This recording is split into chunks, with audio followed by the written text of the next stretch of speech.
Total number of teachers that are available are still there. But do you have trained teachers is the question. And the second thing is, are teachers coming to this profession by choice? The rental was somewhere close to 2 rupees per square foot. Now if you look at any school that is in a premium location, nowhere less than 30 rupees per square foot. That's a big jump. Yeah. One teacher is basically allocated to 45 versus one teacher is being allocated to 25. There is going to be a difference. Schools have to take responsibility in terms of what they're saying and then what they intend to deliver as well. People think that schools have a huge cash flow availability for us to actually flash on everything, but normally we don't. We see that there is a lot of freedom that is given at home, but we are basically asked to curtail it. You're questioning the school and the teachers in front of the child, and the child will not stay quiet in the classroom. Are we overcomplicating the whole educational ecosystem? Yes, we are overcomplicating it. Welcome to Yellow Slate, India's top school search engine. Today we have someone who can give us an insider's perspective. Mr. Abhilekh, Managing Director of Meluha International School. With a background in RMIT and a track record of establishing multiple educational institutes, Abhilekh is not just an entrepreneur but also a tech enthusiast who understands both traditional schooling challenges and modern educational trends. In this conversation, we'll uncover how schools navigate teachers' shortage, challenging parental expectation, and even the financial realities. If you ever wonder what makes a school tick, stay tuned. Hello, Mr. Abhilekh. Hi. So, Mr. Abhilekh, I wanted to understand what are the biggest challenges that you face in running a school and managing a school? So in terms of purely talking about challenges, it's the day-to-day struggle in terms of dealing with a lot of students. But eventually that struggle is what gives meaning to us at the end of the year. And in terms of struggles that we face that has not been erased across the years, it's not about not having teachers as what we ideally look at, but what we ideally get is teachers who are not trained well. Even if you look at the country in the whole, out of 29 states, total number of teachers that are available are still there. But do you have trained teachers is the question. And the second thing is, teachers coming to this profession by choice or by chance is the second question. So those are the challenges that we ideally face. So that is where we struggle in terms of marketing collaterals, all of our brochures. Talk about an idea. In terms of implementation of that idea, it takes quite some time because we have to internally train all of these people.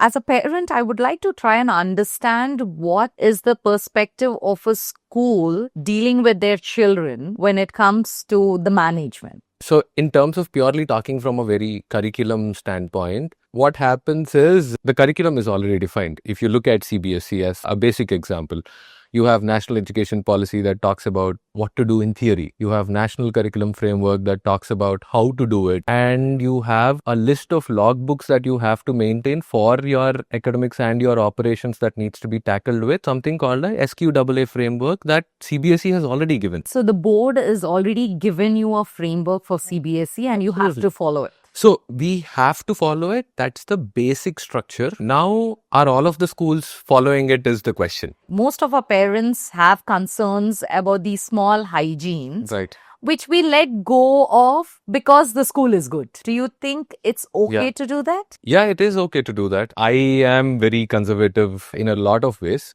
Why are we sending our child to the school? Is it for the academics? Yes, all of these other components are extremely important for the user experience to be delivered. When you start at the gate, how is the security treating you?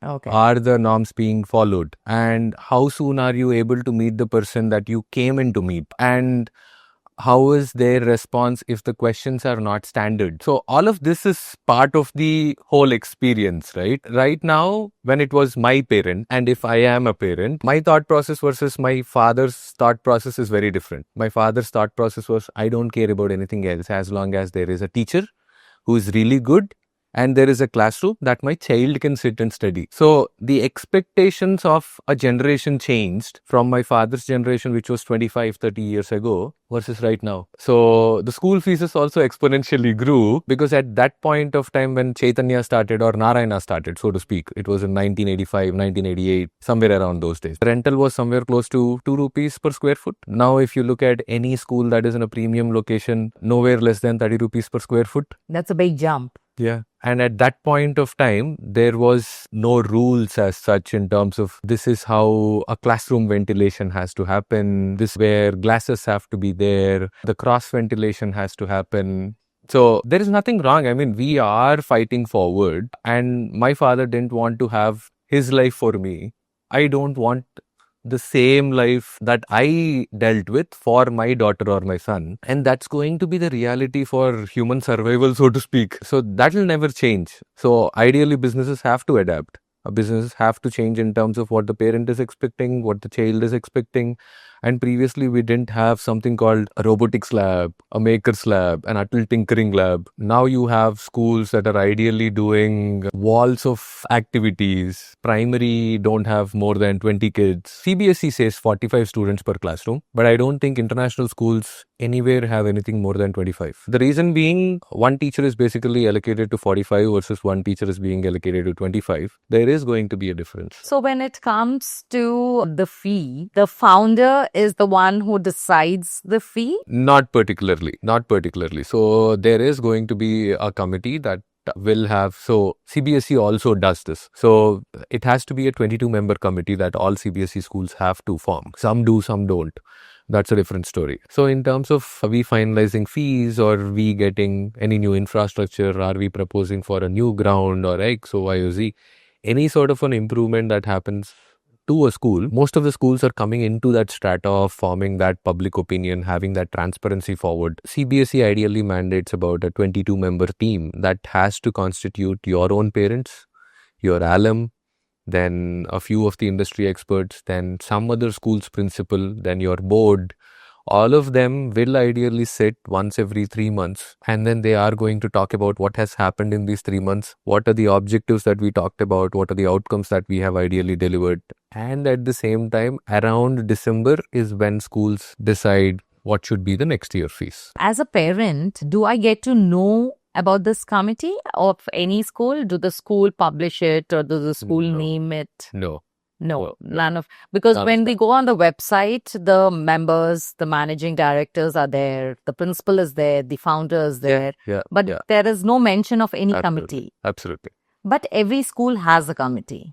Should have a committee is what the CBSE says. That is how it needs to be run. It's not a unifying definition that if I am going to be there in this industry for about 15 years and if I am there in this industry for about another 15 years, schools should run only on one person's whims and fancies, so to speak. It needs to be a very collaborative effort. That is where the value will happen.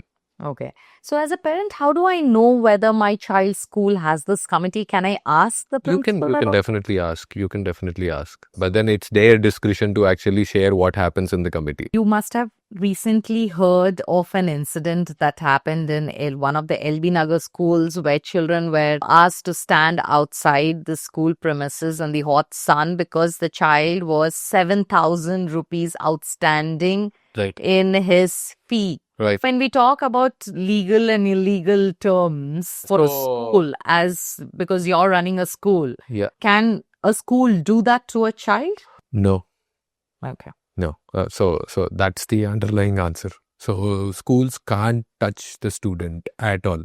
Okay. And you can stop. It's not legal per se, but because transport fees is something that schools are not directly getting from the parent or anything of that sort. It's ideally a third-party service that the schools ideally own. They can stop services like transport that they have to pay outside, and all of these elements can happen. But irrespective of whatever that happens, it needs to be informed to the parent. Now you can ask the student to come because the parent is not lifting the phone calls on your fee follow-ups or X or Y or Z. You can give the paper to show it to their parent. It's as simple as that. But you can't say, I will not let you study and I will not let you sit in the classroom, and all of this is a little beyond. But there are going to be extreme cases which we will not have any other means but to say, thank you very much, please find a different school.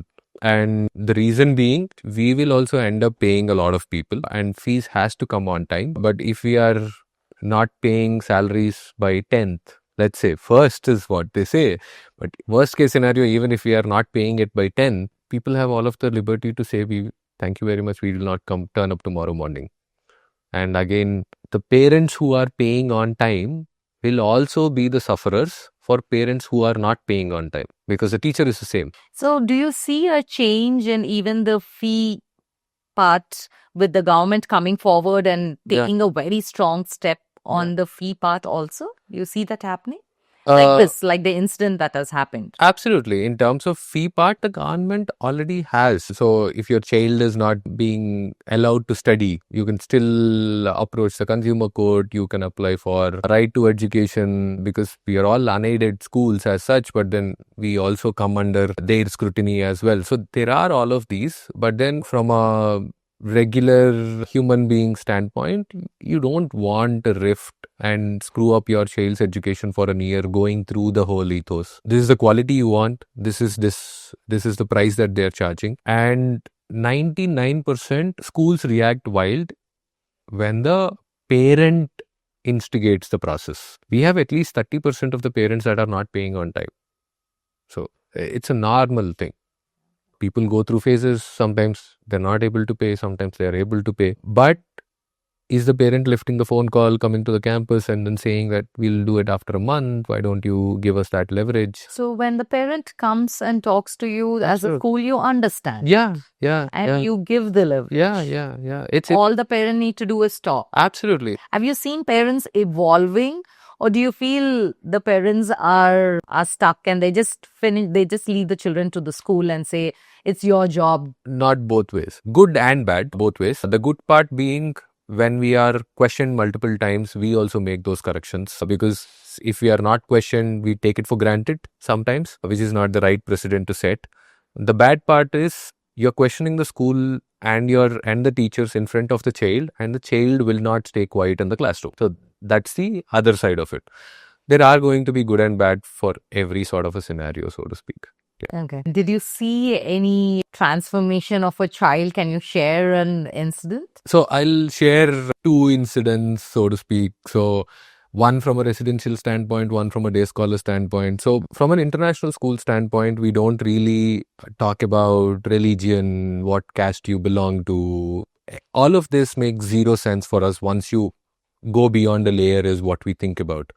So in one of the years during Ramzan, one student was extremely devoted to doing namaz multiple times in a day, and the other student was not very inclined to do that. So it was new for us in terms of the child that wanted the other child to actually do namaz actually hit him. Okay. And that is when it became out of proportion, because the other child went through a trauma in terms of, unfortunately, he got hit on the drum. So then it had to go to a surgery, then it had to go to a different scenario and all of that. But when the child came back, and then when we asked the child in terms of what needs to be done, and then we actually sent him to a counselor, then we actually spoke to the child who abused the other child in terms of bully, in terms of using force or anything of that sort. Then when we ask the right questions, when we talk to them in a very soft tone rather than being very reactive at that point of time, people ideally open up in terms of what their ideal burn is, where they have ideally come from. And then these guys were basically friends for a year and a half. Okay. And it was just small trigger. And then he wanted to hit him, to actually put him in line. But unfortunately, it went out of proportion because it hit the drum. But are we going to expand on everything and then go to a police station and then make it exceptionally hard on everybody? Not every time. There are some cases where we are extremely harsh on, like drugs, so to speak. That is also coming from parents giving a lot of free cash. So those are the things that, this is the one thing that I felt wouldn't have happened, because we felt international schools, when people are ideally paying 2.5, 3 lakhs, religion is a thought process that is ideally not in our heads. So this kind of stuck to me for like a very long time. But in terms of residential, kids are homesick sometimes. Kids want a biryani, which we ideally throw out of the gate sometimes. So food, all of the activities that are happening. And there was a huge issue right after COVID with respect to vapes. That was a huge thing that we were ideally finding about 50, 100 vapes on a day-to-day basis. And then when we said, one, the vapes are not legal. I mean, the government said vapes is something that you can't do. The second thing is each vape costs about 2,500 rupees. And then I remember my dad giving me 2,000 rupees a month in engineering. How are these people able to get 2,500 on a daily basis? We're catching them and then we're throwing them away and then they're getting new ones. And that is when we figured out their average monthly pocket monies are 15, 20K. And the challenge of running a day scholar and a hostel in the same school is day scholar kids ideally bring it. And it's very easy to transact. If it's only hostel, there is no transaction, right? If it's only day scholar, they're ideally taking everything away.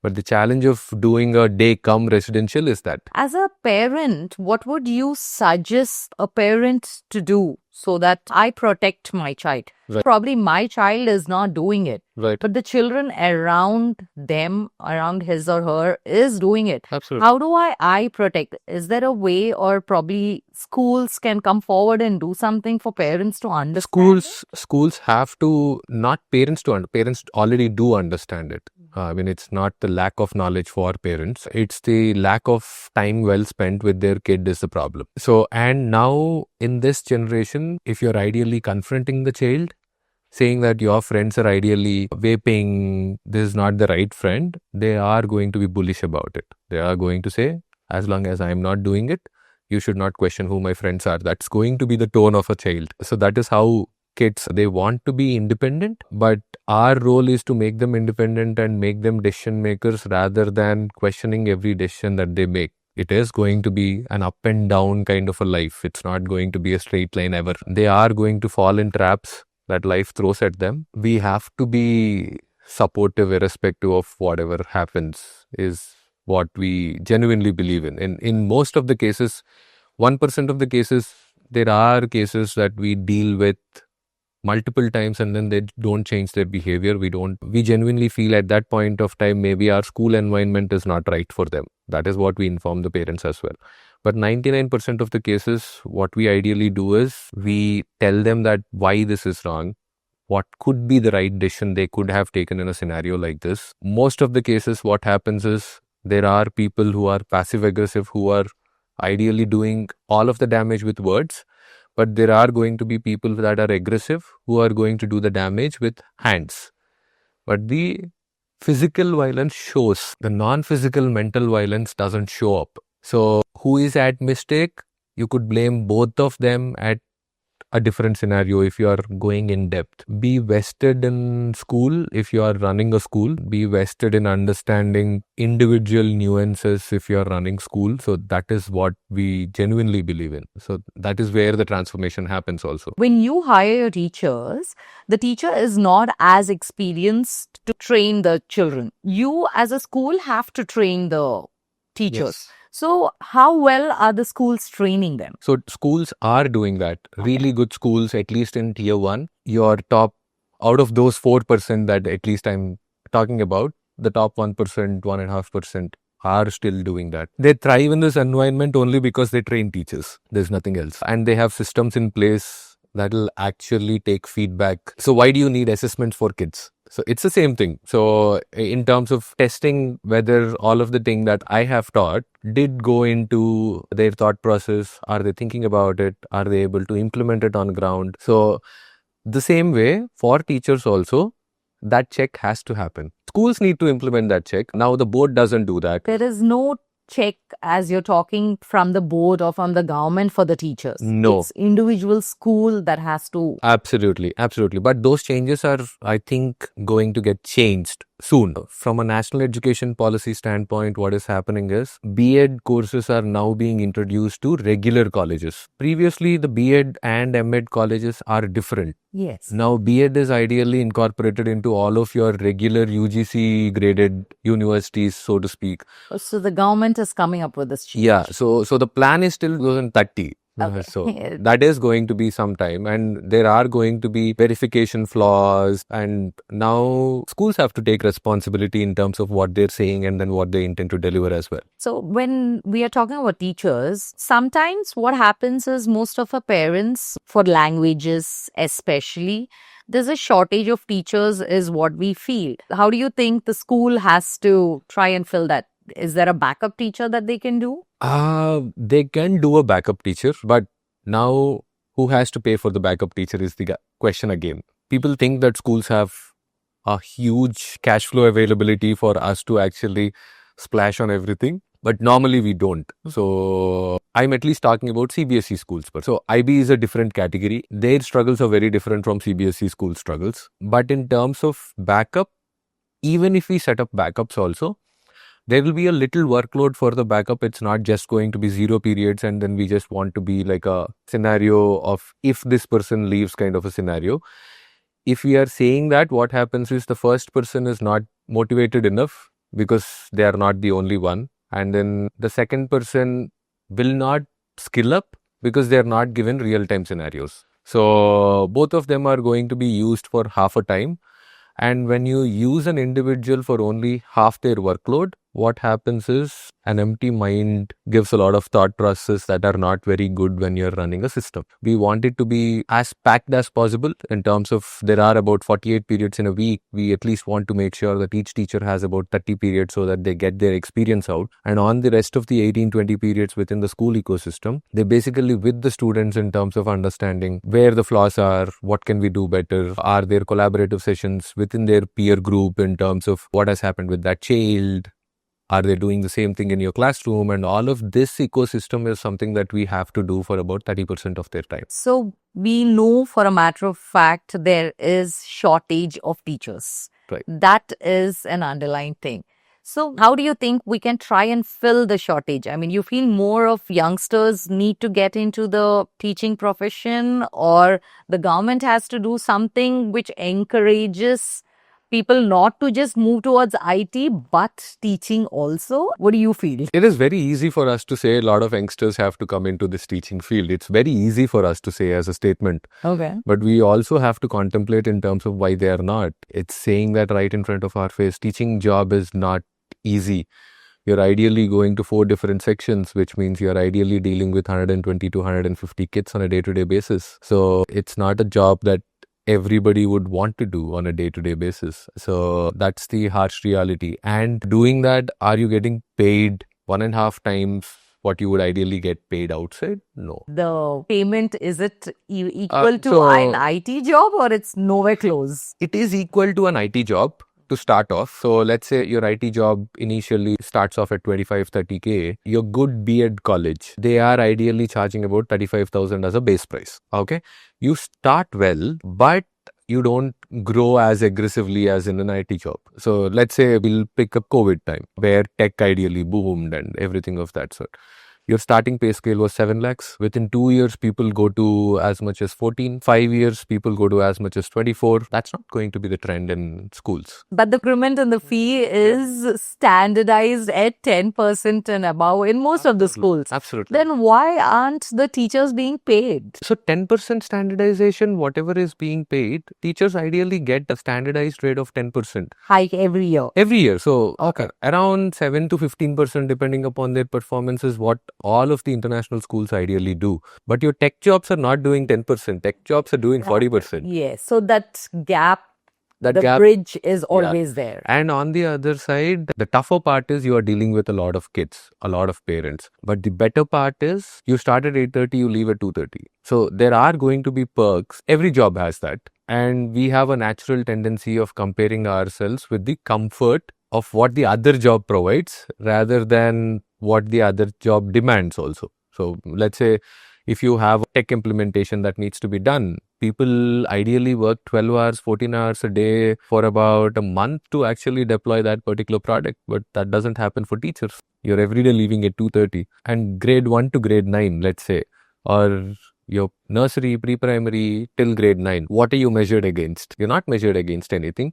You're measured against, are you teaching 40 periods, 30 periods a week? Are you not absent? As a parent, if your child's teacher is not absent for 225 days, and then how are you able to capture what is the value that is being delivered on a day-to-day basis? So there is no way to measure it. And your challenges of other jobs are going to be targets. You don't have targets till grade 9. So obviously, so there are going to be differences in terms of what the job expects. So obviously, there are going to be differences in terms of what you're getting paid as well. That's So very let's say interesting. you're grade 12. I know teachers get paid somewhere close to 4 crores as well, because they're ideally getting measured in terms of what rank they're ideally getting in JEE, mains or NEET. So if you go to Kota, if you go to the Chaitanyas or anything of that sort, your top branches ideally get paid a full set costs.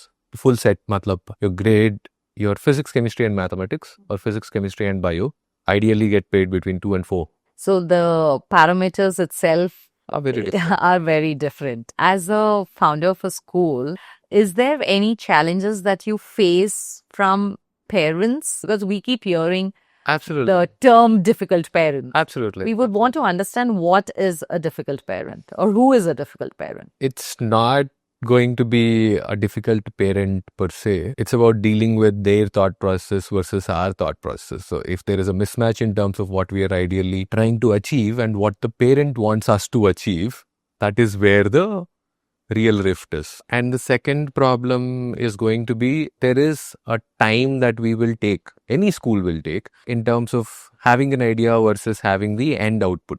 It's not going to be that easy in terms of if you want to construct a building or anything of that sort. Let's say we are ideally manufacturing this table, for suppose.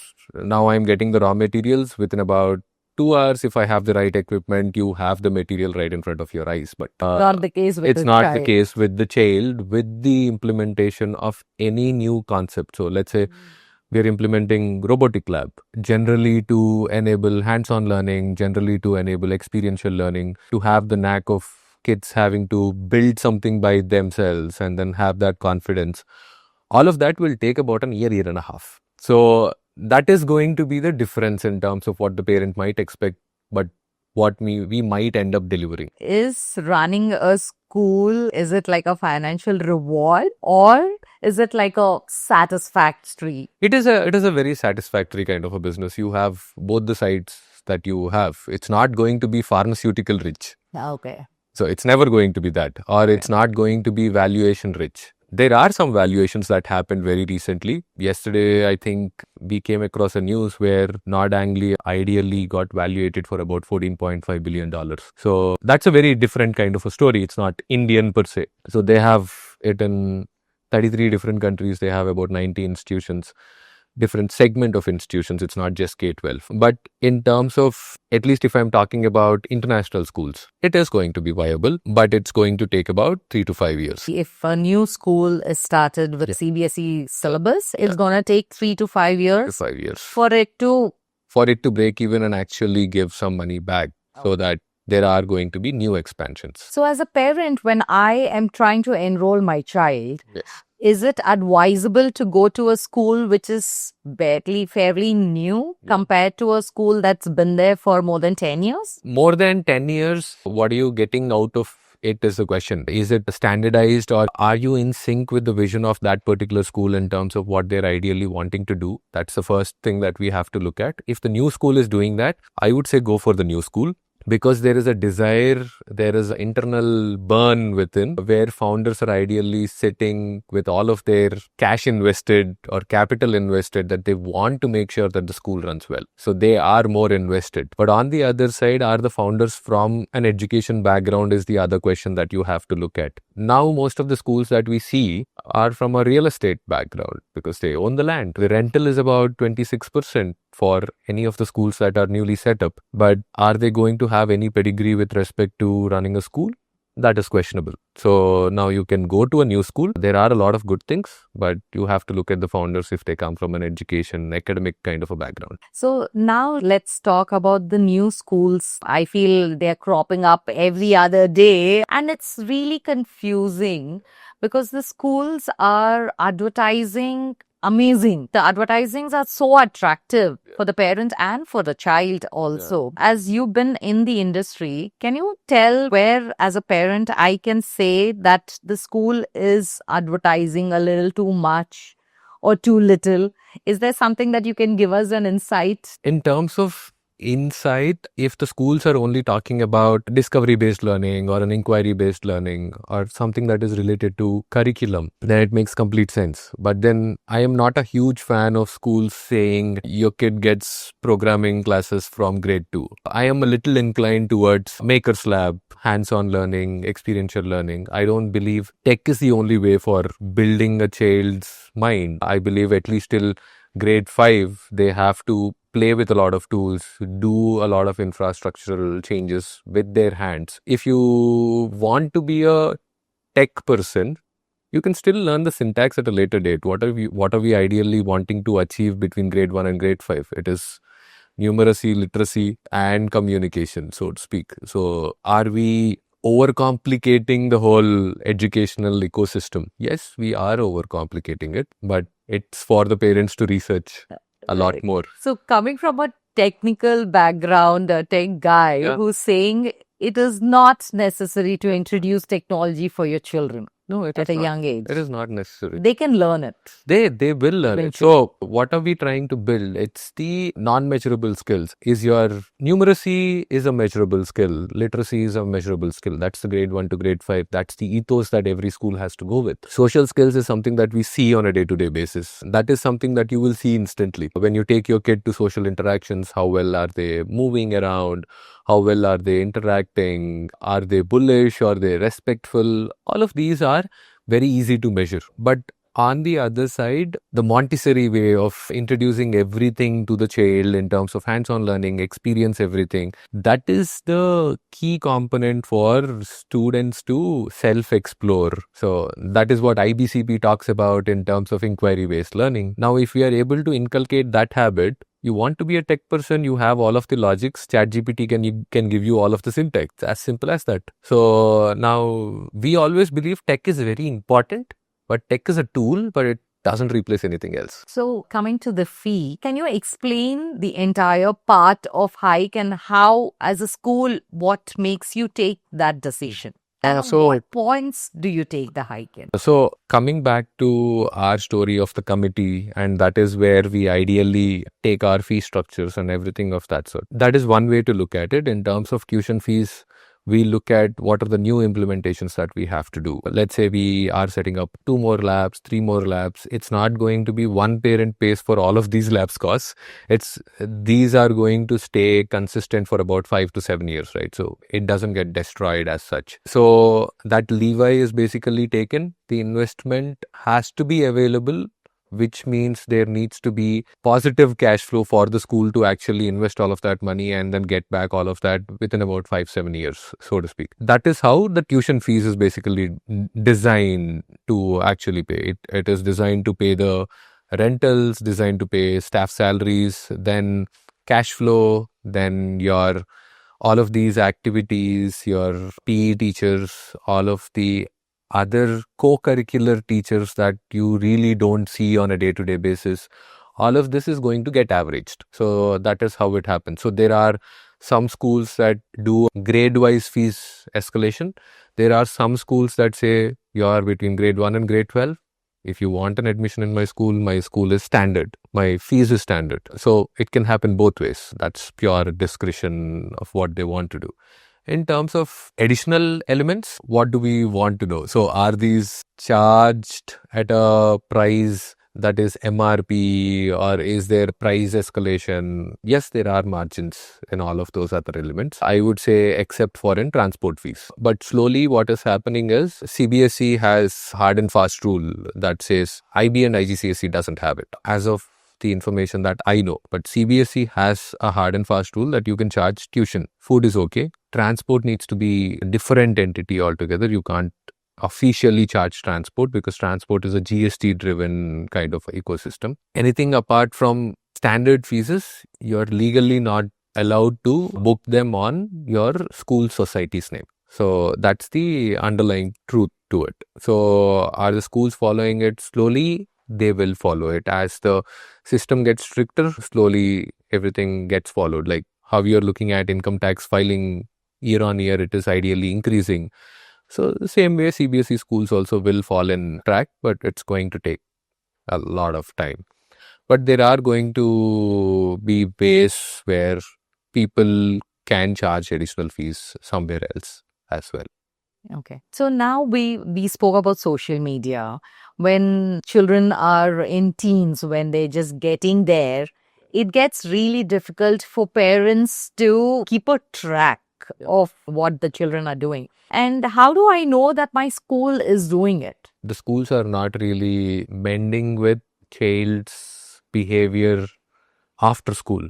Okay. So there are hard and fast rules that schools say in terms of you can't get your mobile phones. If you get your mobile phones, you have to put it in the locker. Now students have so much capability that they have two phones, one for submission and one for their use. Right. So they can sneak it in. Absolutely. We confiscate about 50 phones every day and we still have new phones that are coming in on a daily basis. As you said, the right set of parents asking this question, the schools have to concentrate with respect to when I was studying, we had something called ethics as a subject, which is not part of grade 1 to grade 5 anymore. Now we are feeling ethics as a subject is taking away 40 periods a year because these are non-measurables as we are speaking that people will definitely need. So now schools have to introduce those back in terms of talk about digital time. How do you make decisions? What is right? What is wrong? How do you make sacrifices to make the right decisions? All of this is part of your behavioral changes that schools should do, and I will not soften it. We are also not aggressively pursuing it, and we should definitely pursue it. So that's the bottom line.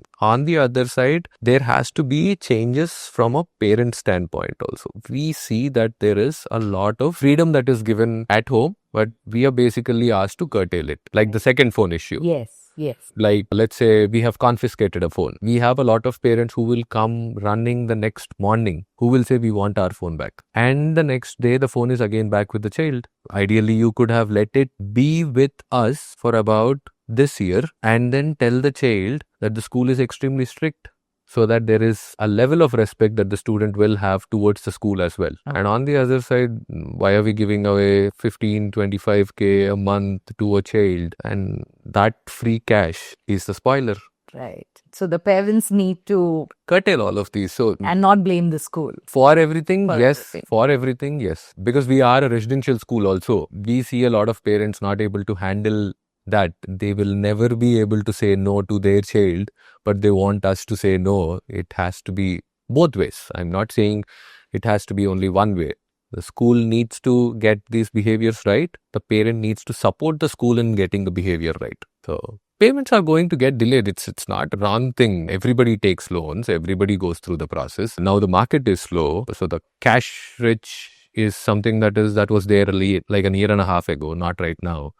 So we are able to understand all of those market nuances, but is the communication there is the question. But irrespective of whatever that is, if you're making the child stand in the hot sun and then making him go through all of that, that's not punishment, that's harassment. So there is a thin line between both of them. So it was really interesting having you, Mr. Abhilekh. In the end, do you have anything that you want to tell parents? Any takeaway that you would like to give? Yes, in terms of read about a lot of information that is getting implemented all across the world so that adds value to the information, but don't expect everything has to be done in a minute or in 6 months or in 12 months. There is a process that we go through. You can't be a westernized school being in an Indian ecosystem. It'll take its own sweet time. And yes, give the benefit of time to the schools for at least a little bit of time. I'm not saying give the benefit of doubt for about 10 years or for 5 years. Then it means that we are fools. But if you're joining, then see the transformation happen within the child in 6 months, in 3 months' time, in 9 months' time. And I beg all of the parents to come for PTMs. Okay. That is where the communication happens. Okay. Yeah. All right. Thank you so much. Thank you.